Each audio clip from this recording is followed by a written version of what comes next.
The story takes place in the United States in 1999. The male protagonist John is a policeman, but his life is very bad. His girlfriend suddenly broke up with him today, and John was a little depressed. Because of his special job, he ignored his girlfriend's feelings, and he rarely had time to rest. At this time, a call suddenly came from the radio station at home, and John was very interested in this sudden radio station. After a simple exchange, they both found each other very interesting. Not only did they live in the same community, but they also liked the same baseball team. Strangely, the games the other party said were all from 30 years ago. The next day, the police received a report and found a strange piece of evidence. After forensic on-site identification, this evidence was actually related to a case 30 years ago. John immediately investigated around, but did not find any useful clues. The residents closest to the scene were an elderly couple, and their son was also a policeman, but unfortunately he suffered from a terminal illness 30 years ago. John, who had no clues, walked out of the house and made a simple report to his superiors. That night,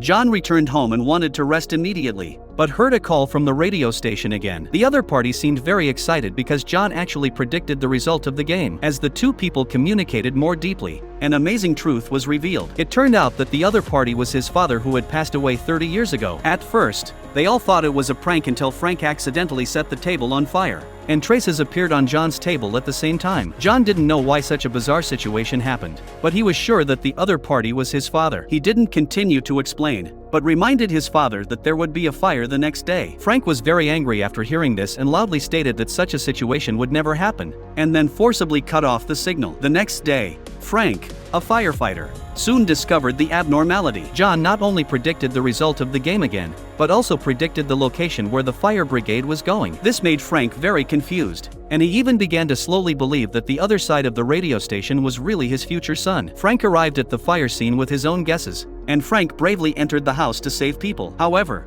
when he found the trapped girl, the ladder outside broke down. The fire became more and more fierce, and Frank had to carry the girl on his back to find other exits.